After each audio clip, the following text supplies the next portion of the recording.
Just a few minutes more. I'm almost finished.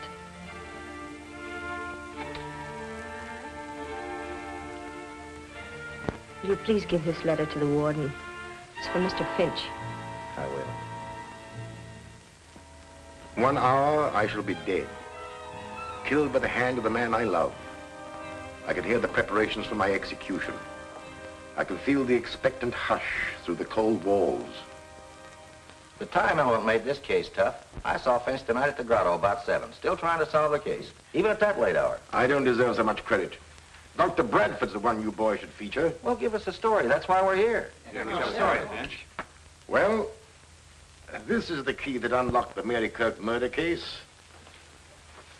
It belongs in here until it becomes Exhibit A. Something to remind me that you're never licked until you give up. I remember that case, Finch. A pistol-packing mama. Was she tough? That ace of spades was the killer's calling card in the Macomber murder. Boy, was she torrid. I thought you were falling for her, Finch. How about the little blonde who met you in the grotto tonight? Susie? You're a wolf in criminologist clothing. Mm-hmm. I'm supposed to be a psychologist. Well, boys, here's the story. Starting at the beginning. Some of you may not know that part. Well, none of us knew you were in on it until after the trial. I'll begin with the night I met Brad, Dr. Bradford. I dropped into the grotto for a drink.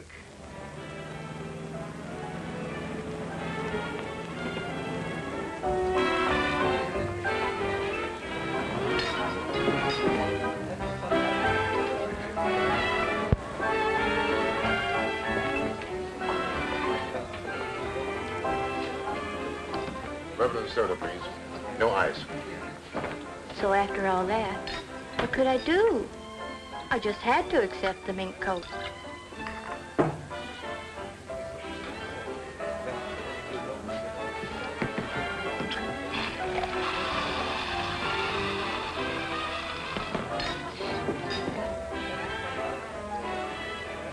Oh, I'm sorry. That's all right. Hang on with me. You know about the bird trying to fly with one wing? Bradford's the name. Dr. Dwight Bradford. When I had friends, they called me Brad. My name's Finch. Waiter. Waiter. 2 more of the same. Bob, we've had enough. I want a drink. Put that thing down and get me a drink.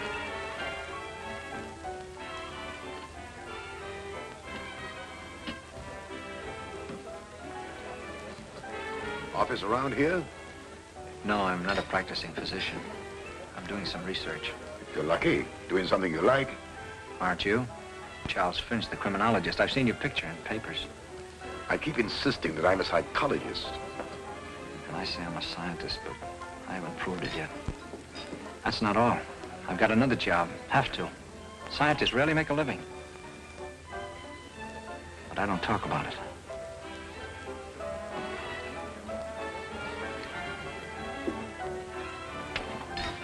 Oh, please, Bob. I wish you wouldn't. Oh, let me alone. Oh, look! All right?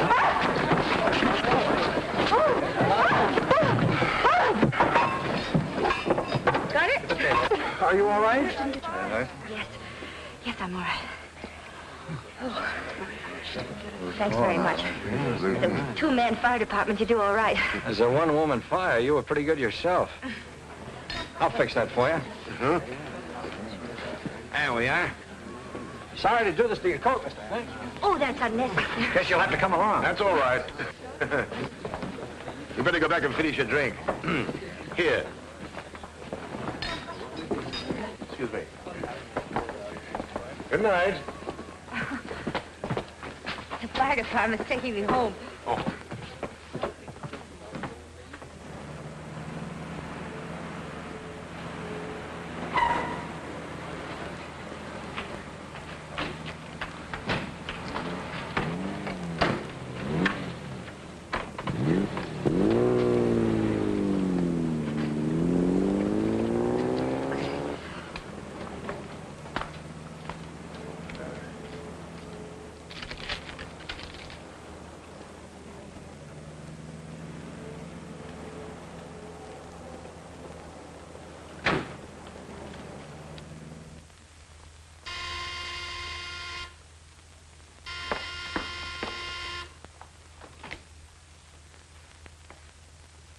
Come on in. We're inspecting the damage.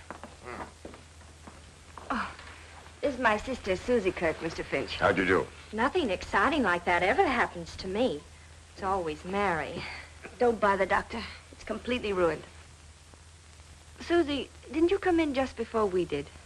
Oh, why, no. I've been home all evening. I knew Susie was lying, but thought no more about it. In fact, the incident had been almost forgotten.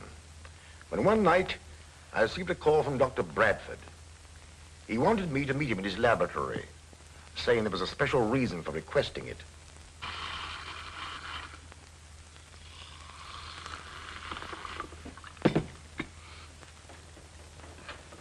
Mr. Finch, I wanted to tell you some of the things I'm doing. Bourbon and soda, isn't it? And no ice? No ice. Pardon me. A few months ago, the papers and magazines carried some surprising stories about the celebrated Dr. Ziegfeld, who has since died. He claimed he had revived animals after they had been dead for some time. Yes, I read about it. Now, from my own research, I'm convinced he was right, and I'm determined to carry on his work.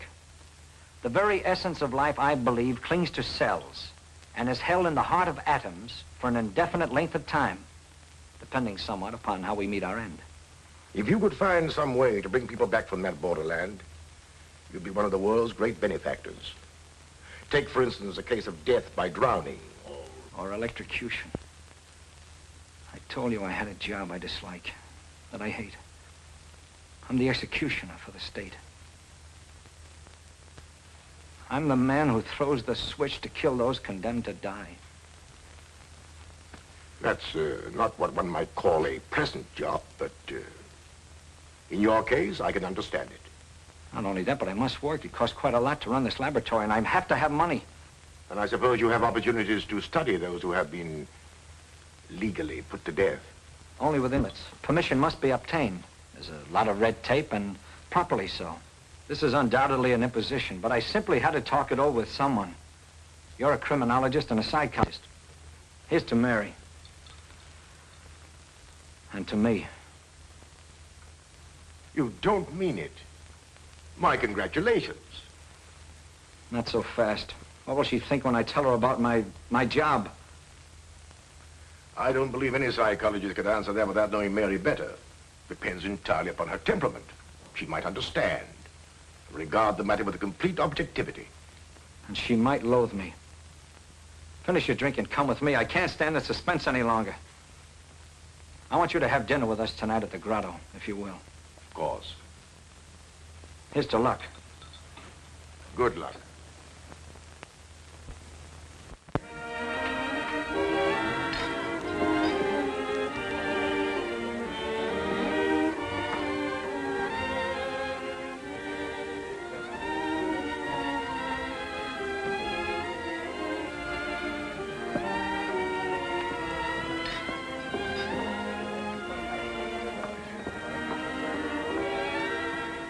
Sorry to be late.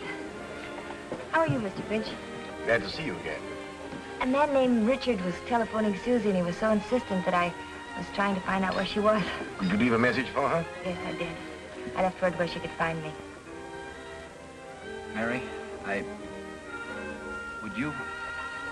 Would you care for a drink? I'd like a cup of coffee. Coffee. Waiter, bring the lady a cup of tea, please. I said coffee. Coffee. She said coffee. Mary, this is probably the strangest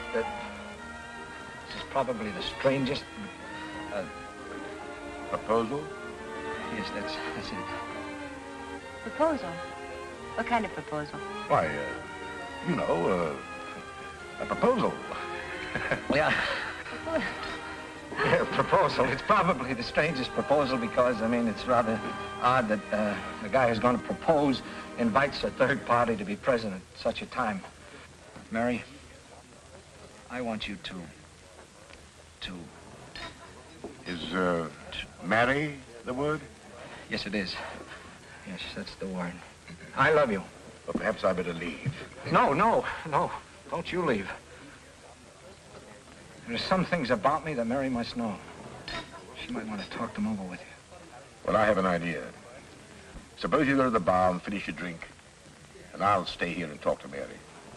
All right, I'll go to the bar.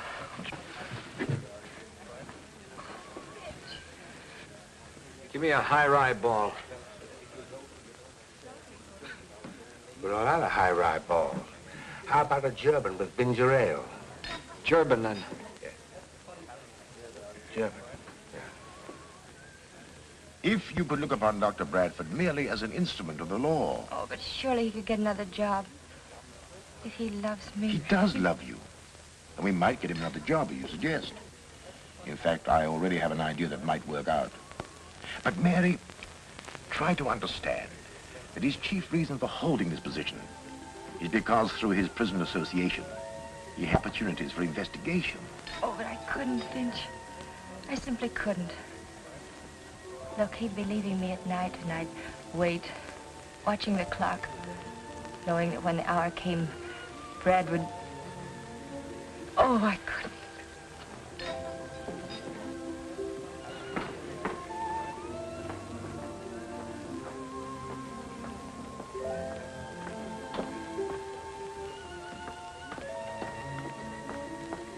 I've got to speak to you for just a moment. Excuse me. What happened? I'll be right back. Did you tell her? Yes. What did she say? You could if you wanted to. You just won't help. Susie, I can't. Why don't you tell me who's in trouble? He's a friend of mine, and I feel I'm responsible. The one who was calling this evening? I don't know who you're talking about. Susie, I'm sorry. I haven't the money to... You would if it wasn't for... If it wasn't for what? Nothing.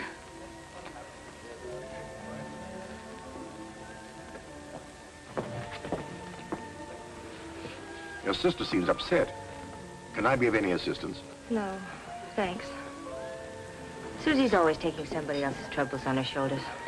Sit down, Mary. Well, I'm sorry, Brad. There's nothing more to be said, is there? Mr. Finch has probably told you how I feel about things. But somebody has to do it. It doesn't have to be the man I...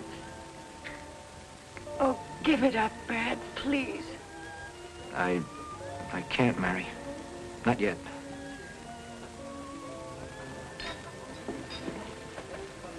Take me home, Brad.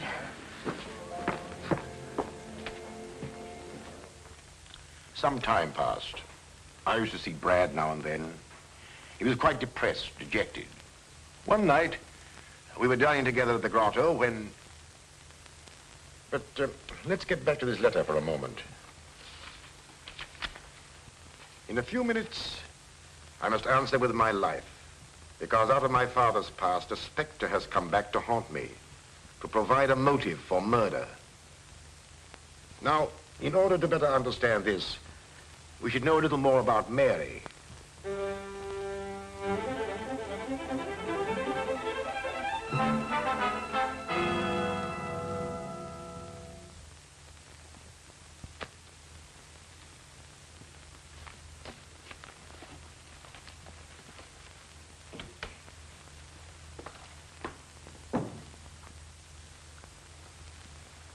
Yes, all right. Oh, Miss Kirk? Mr. Gregory, I've got to find some filing space. And these papers are very old. Can't we destroy them or store them someplace?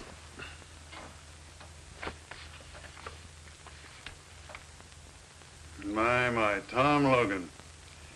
I was too smart for that crook. I was appointed head of the civic committee to clean up the city. Picked the right man, busted the racketeers in jig time. Logan was killed. That was a dozen years ago. How'd you know that? The complaint's dated. Oh, of course. I thought you were too young to remember. About the age of Tom Logan's oldest girl, I should guess. Then there was a younger one. Mother died when she was born. I tried to find them both, plunk them in a reform school. But some relative of the mother's took her out of the state.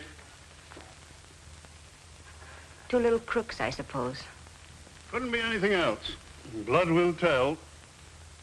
I pride myself on the fact that everyone working for me in my bank comes from the right people. I've personally examined their backgrounds and know they can all be trusted. What about me? You're the one exception. Oh, I know Frank Ross, my oldest friend, recommended you. His word's good enough for me. You've been with me for 5 years, and you wouldn't be in this confidential position if you hadn't shown the right stuff. Thank you, Mr. Gregory. What about the papers? You can get rid of them. No use of cluttering up things with these records. I've got a whole scrap of newspaper clippings at home. I'll take care of these the first thing in the morning. And if there's nothing more, I'll go home now. All right, good night.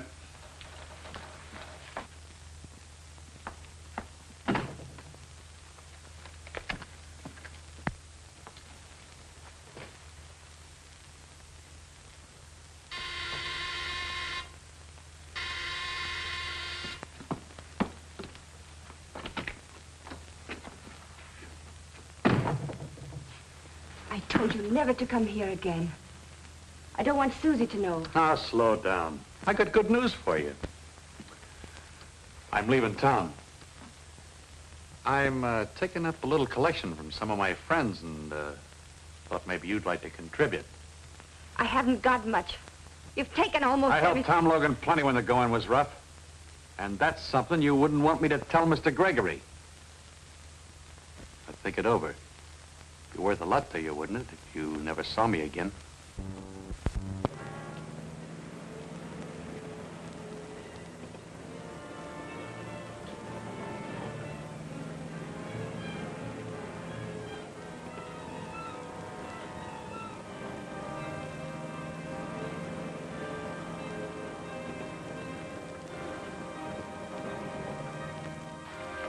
That money I've saved is for Susie. Her education. She's going to college this fall. Susie can go to work. I've got to have 500 more, and then I'll never come back. You can tell Mr. Gregory if you want. Everything!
What happened? Mary, why did you...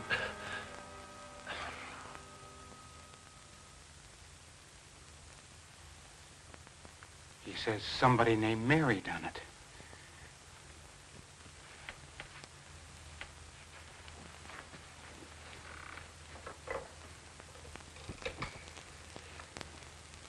Get me the police, quick. I may have some news for you. Good news. It'll take a little time, but...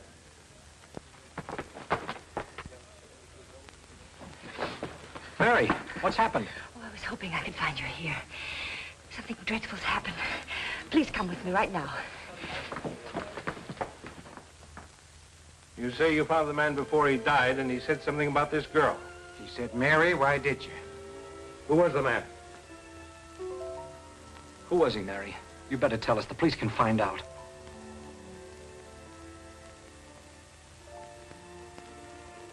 Oh, Brad.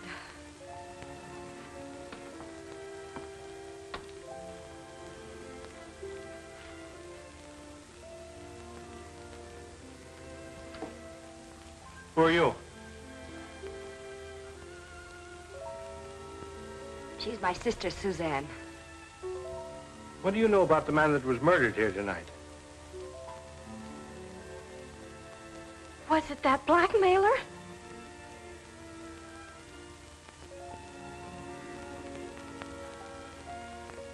His name was Willis Millen. Good, now we're going places. Millen, huh? Millen. I know. He was a front man for Tom Logan when he was running that pinball racket. So he was blackmailing you, was he? Yes. And you stood it as long as you could, but tonight you rebelled and you hit him over the head with that statue. I didn't kill him. I wasn't even in the room. Brad, you believe me, don't you? Of course I do. We'll get your fingerprints off that statue. You'd rather expect to find her fingerprints on it, wouldn't you? This is her home. You know, every so often we bump into you, Charlie Finch. You've probably forgotten that I have a couple of witnesses who saw her hit him over the head.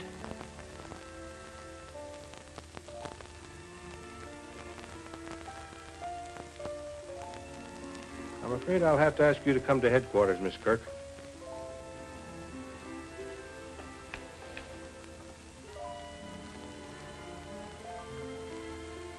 Have you found any other clues? I didn't search the place. One of the boys did. He didn't find anything. This isn't one of those tough cases that depends on clues. Perhaps. In my experience is there's no such thing as a sure conviction, not even when there's a confession. The girl claims she didn't do it. Perhaps you'll need a key to unlock a mystery before you're through, Sergeant. It'll take more than a key to get her out of jail.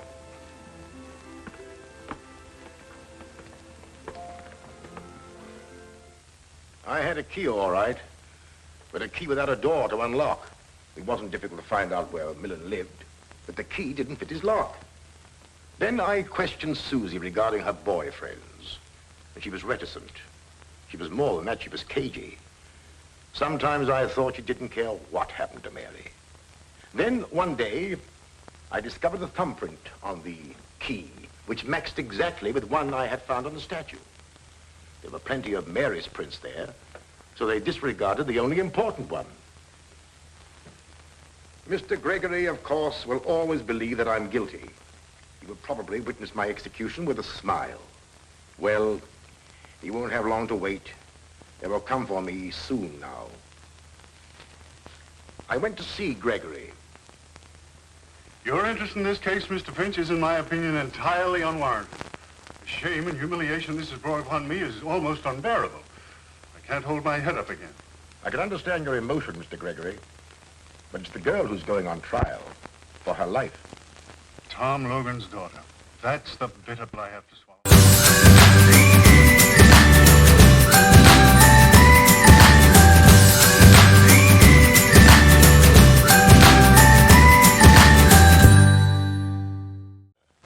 You'll be helping your own case at the same time.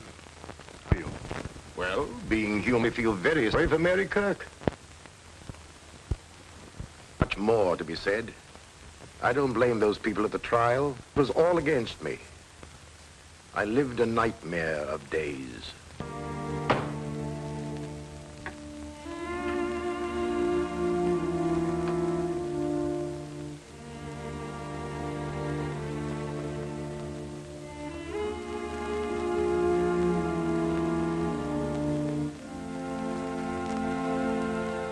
I first met Mr. Millen one night when my sister was out.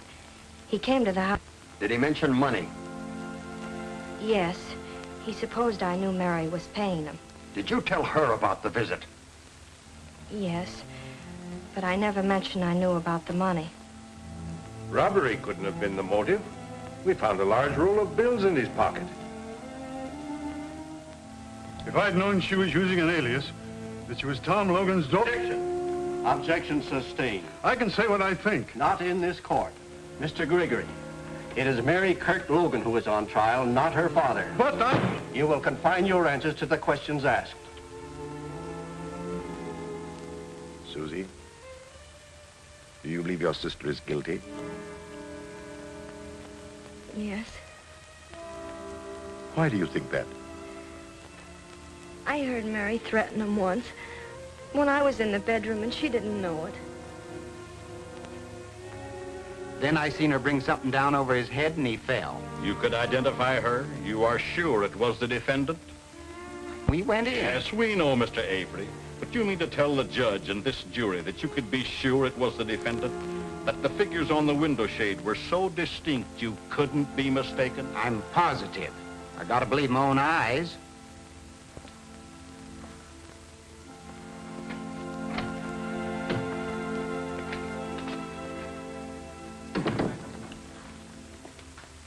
There's only one thing to do. Put Mary on the stand. Perhaps her sincerity will convince some of them. When I came out of the bedroom, I saw no one.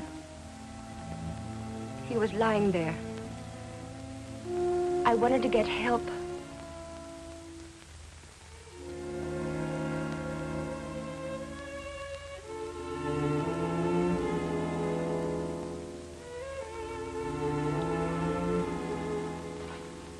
In all of my 16 years as attorney for this county, I've never tried a case so clear-cut.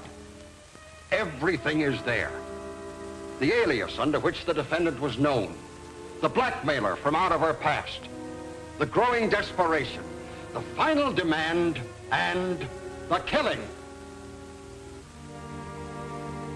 Why should I waste your time pointing out the little things that go to prove her guilt? We've presented witnesses to the crime. This is a question of honesty.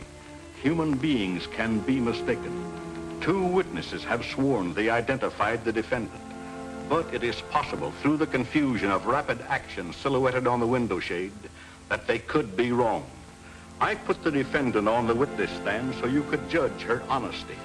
If she were dishonest, she could have claimed Millen attacked her and she struck him in self-defense. She didn't claim it because she was telling the truth. We find the defendant guilty, as charged. On the night of April 15th at 11 o'clock,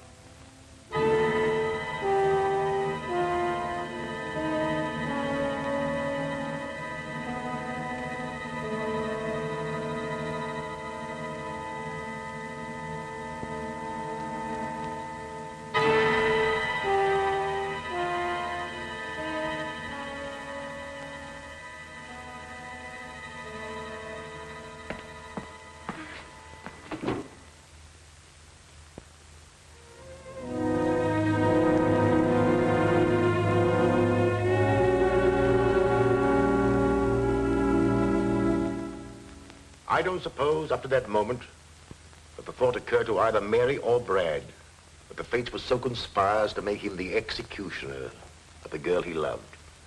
Yet fantastic, inhuman, call it what you will. Each read the thought in the other's eyes. Bradford could have refused. That is true. However, he didn't. Perhaps he hoped to bring her back to life after she'd been declared legally dead.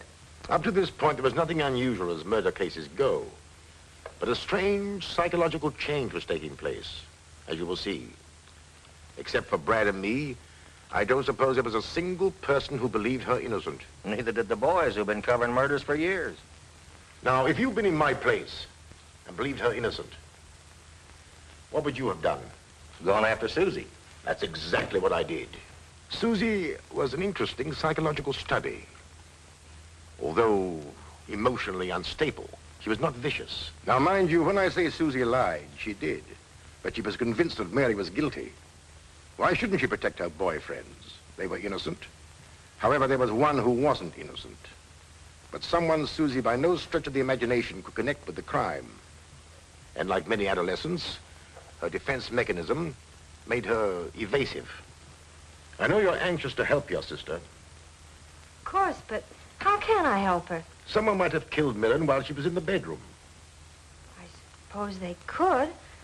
But Mary said she didn't see or hear anyone. Someone who got in the back door, through the kitchen. One of your boyfriends, perhaps. Mr. Finch.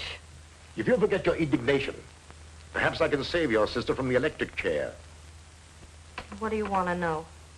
To start with, the first night I met you, the night that Dr. Bradford and I brought your sister home, I saw you get out of a coupe in front of your house. You told your sister you'd been home all evening. I was home, no matter what you think. I just went out when I heard someone honk. Who was the man? I don't remember. Let's see. Who was it? Oh, yes. Bill Ellsworth. That's who it was. Where can I find him? Oh, I haven't the remotest idea. He's the boy I met at a dance. You might give him the name of all the other boys you know, that you go out with. All of them? I hope you've got plenty of paper. Well, I could believe there'd be a long list. Oh, Mr. Finch.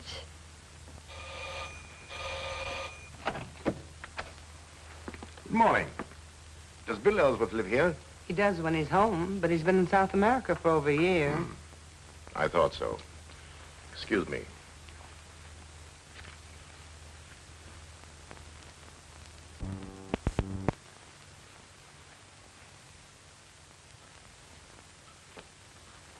There wasn't a clue in the whole list.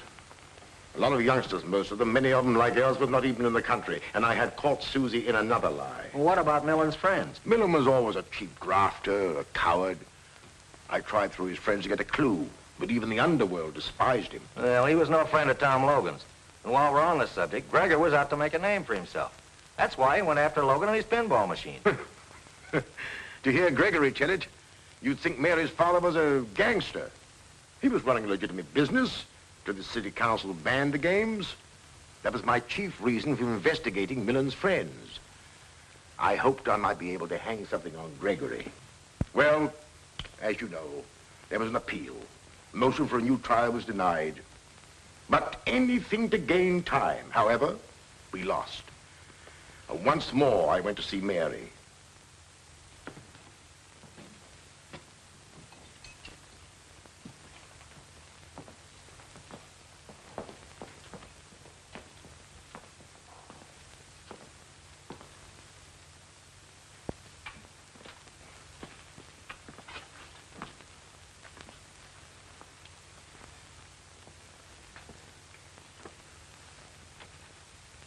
Not yet.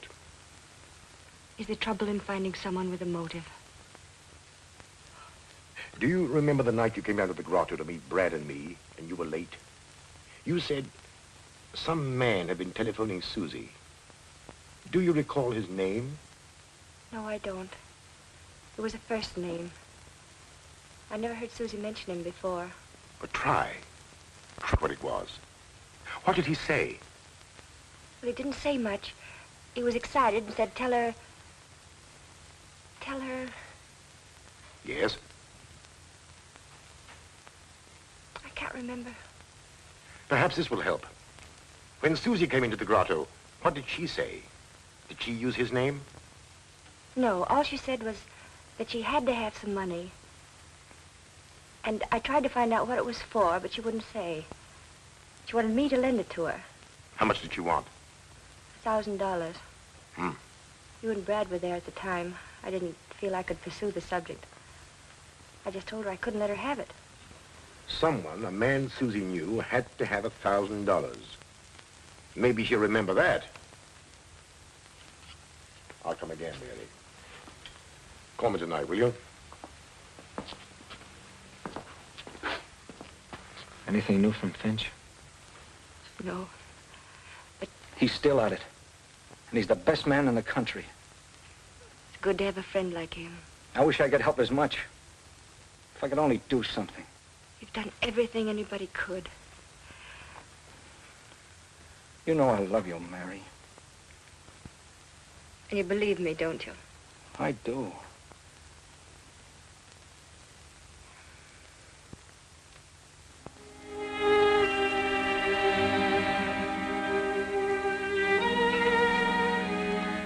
The matron has come for me now, and I must close this. But I want to tell you something it will be difficult for you to believe. Incredible as it may seem, as the hour of our execution approached, Mary became resigned to the fact that Brad was the executioner for the state. To quote her, "I wanted to be Brad. I know now how the women of our western plains must have felt when facing death at the hands of savages." By a process of reasoning, she became to regard Brad, the executioner, as but one small cog in the machinery of the law by which he was doomed to die. The jurors that voted for conviction and the judge who passed sentence were far more responsible, in her opinion. Well, she's right, but who'd expect a woman to be that logical? That brings us to tonight. At the grotto. And Susie. The usual. No ice. Yeah, just the man I want to see. Any last-minute developments in the Mary Kirk case? Nothing. 7 o'clock. Guess the execution will come off on schedule. At 11. You asked me to meet you here? Oh, yes.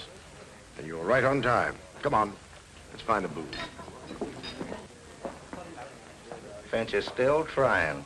I talked to that little dame, and she doesn't know anything. And I mean anything. And coffee. Susie, I don't believe you are consciously sending your sister to the electric chair, but I am positive that you hold the key to the murder. If you bring that subject up again, I'll leave. You've lied to me several times. Whom are you protecting? Sit down. If you attempt to leave, I'll take you to jail for questioning. Jail? Yes, jail. Now, whom are you protecting? You're protecting someone, and I believe that that man killed Millen. I'm not protecting anyone. I've got a right to some privacy. Oh, do you think I'd keep anything back if I thought it would save Mary's life? Let me be the judge of that. Susie, seemingly unimportant things are sometimes of the greatest importance to the trained investigator. Of course you want to save Mary, but you're working on the assumption that she's guilty. You told me that. I don't believe she is. Oh, I'll tell you tomorrow everything I know. You'll see then how unimportant. Oh, please don't do that. It makes me nervous. Oh, of course. But tomorrow will be too late. I just happen to know something which doesn't concern anyone in the world but...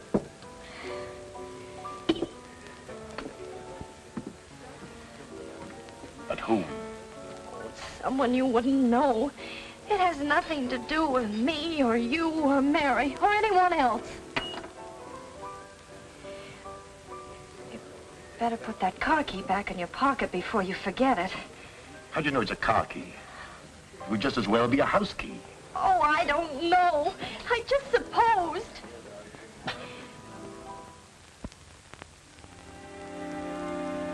No message for me? No, sir. Mr. Finch hasn't telephoned. Not since early this afternoon. It was nice of him to give me hope. Nothing from... No, Doctor. She didn't ask for someone else to take my place? No, sir.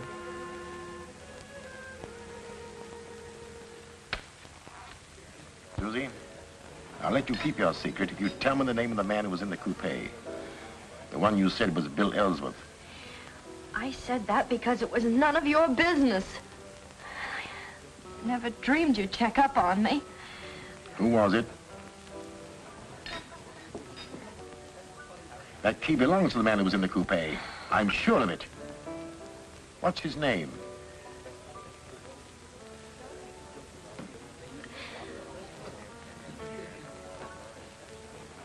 Ah, I remember his name. You tried to borrow money from your sister for him. His name is Richard. Oh. You wouldn't tell me because you were afraid he might involve you in some personal scandal.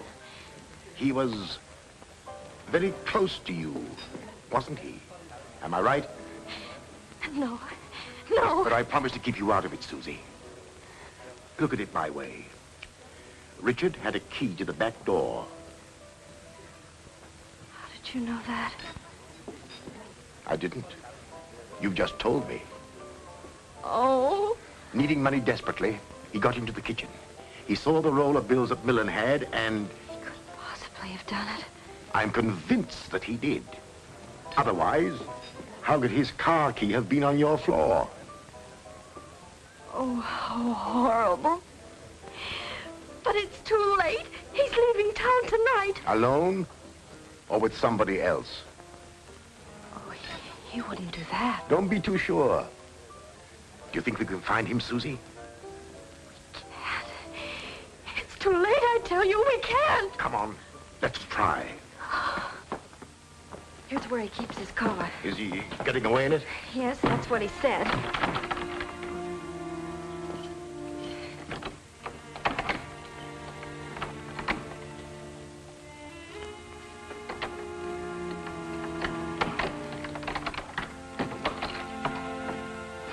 his car. Good. We're in time. Where does he live? Around the corner. Ah.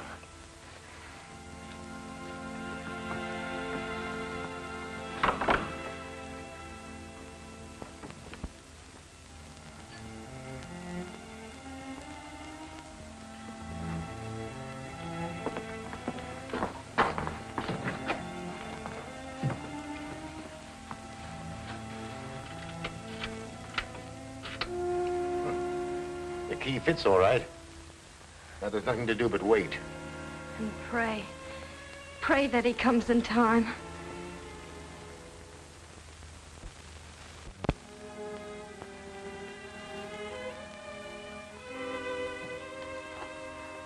What time is it?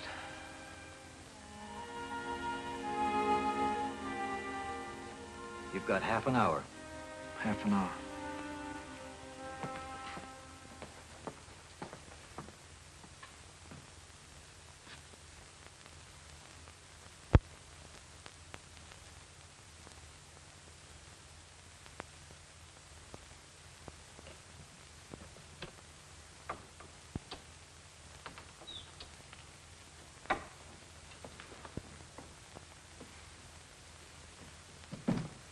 Richard.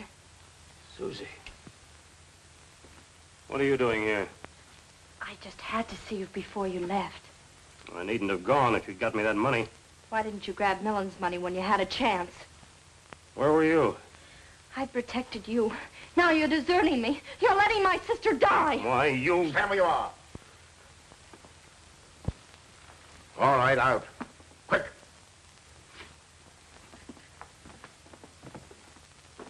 Snell's proved to be a coward at heart. He wasn't hard to handle. He was stalling as much as I suspected. He worked at Gregory's bank and wanted to be a big shot. So he stole some money and tried to cover it up. Then he stole some more to make his first theft good, and so on. Susie was flattered by his attentions and tried to get some money from Mary for him. Heaven knows what reason. What really happened was...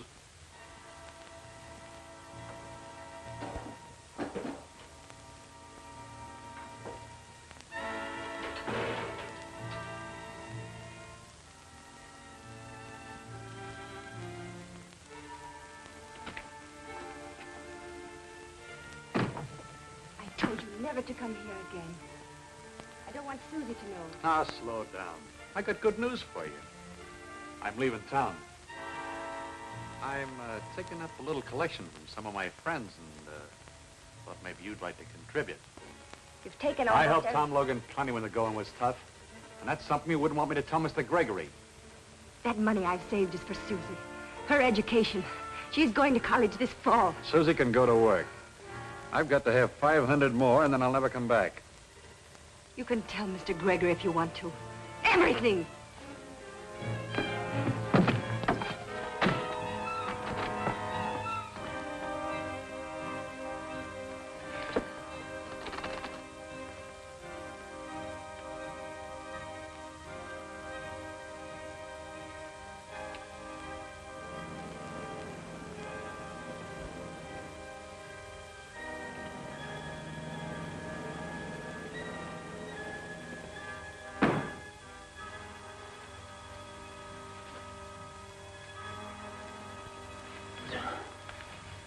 Mr. Millen?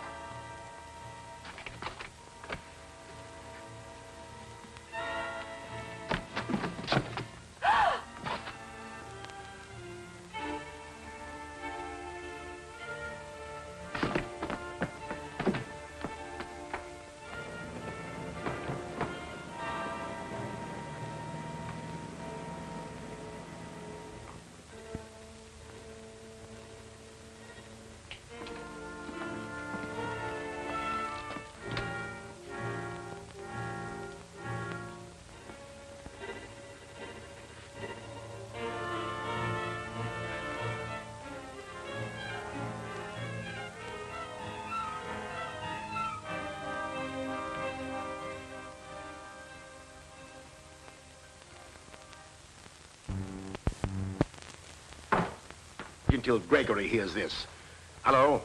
Get me Governor Harrison on the phone. What? And hurry. It's a matter of life and death. Try the executive mansion. Told me he needed... Hello?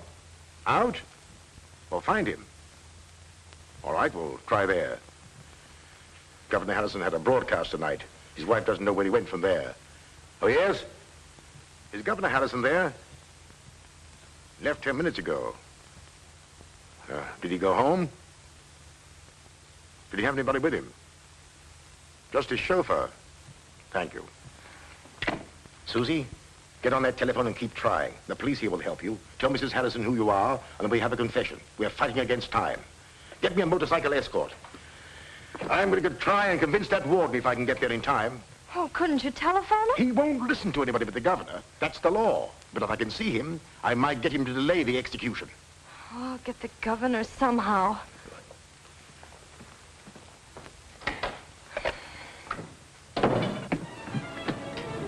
State prison.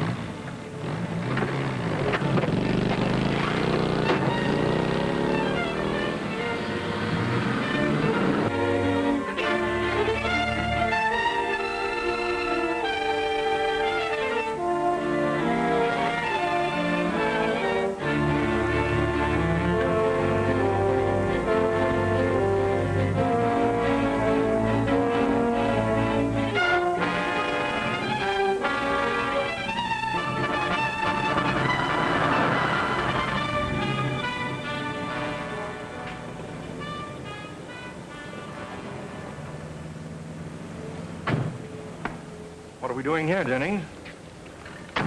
Oh, this is it? Good.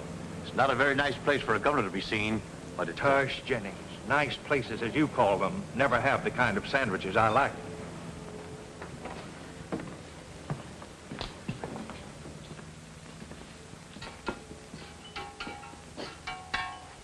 What can I do for you fellas? Oh, excuse me. I just listened to you on the radio, Governor Harrison. It sure was a swell speech. Thank you.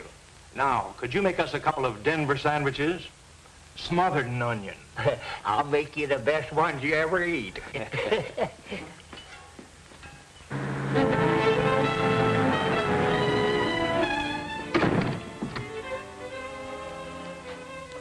About time, Dr. Bradford. Yes, I know. Of course you know how I feel. How we all feel about it. Thank you.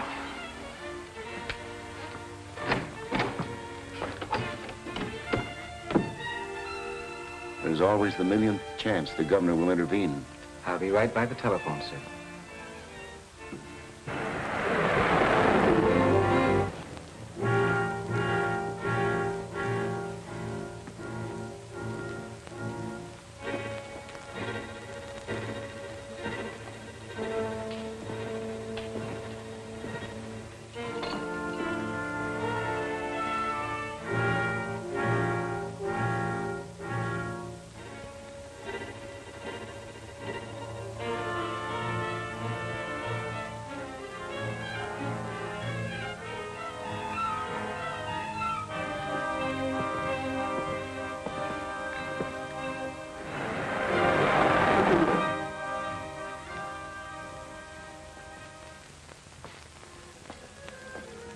Late.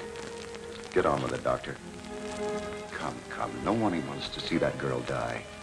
But the law says she must. No word from Finch? No. And none from the governor. She's innocent, Warden. You know she is. I believe she is. It's coming to know her. But it's... We can't kill her. We can't. We have no choice. Maybe you have no choice. But I have. I'm not going to throw the switch until I hear from Finch. Think of the girl. You can't let her sit there waiting. It's torture. I can't. Pull yourself together. You're a doctor. I'm human. Listen, Warden, I thought I could. I refused to give up this job when she asked me to. This is different. I love her. I can't kill her. Law or no law. Stand aside. I'll throw the switch. No, you won't. No one will. I'll give you one more chance. If you refuse, I'll call the guards with orders to shoot. Call them. That'll give her a few more minutes. And it'll take them some time to get me. Call them.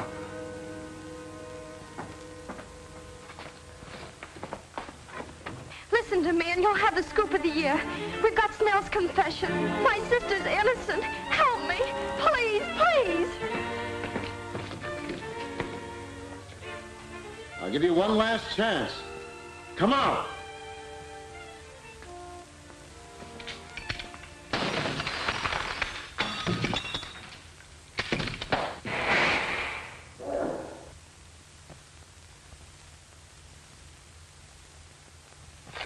I'm glad you like it, Governor. We are interrupting this program for an important announcement. We are trying to reach Governor Harrison. If Governor Harrison hears this, please call Warden Lewis at once. Snell, a bank teller, has confessed to the murder of Willis Millen. Mary Kirk Logan is innocent. Governor Harrison, please call Warden Lewis immediately.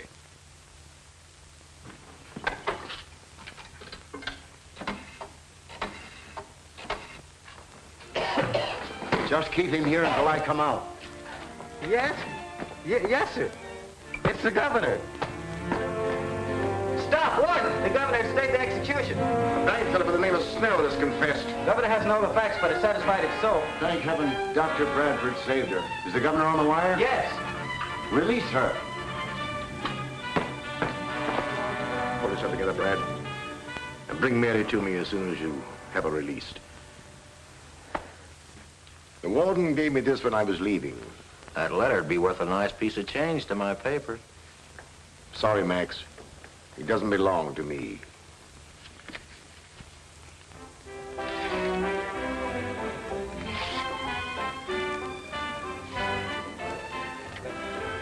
No, let's not be so solemn. It's a rare thing for the ghost elect to be able to destroy her last will and testament. It reminds me, this letter is your appointment to the staff of the Chicago Research Foundation with Professor Michelson. Thanks for everything. Well, here's to the new job, a lovely wife. My dear friend. I prefer my toast this way. Waiter! Waiter! Put that thing down and get me a drink. Please, Bob. You've had enough. I want a drink. Darling, I think we'd better leave. This is where we came in. You coming? No, I think I'll stay. I still have my overcoat, and you never can tell.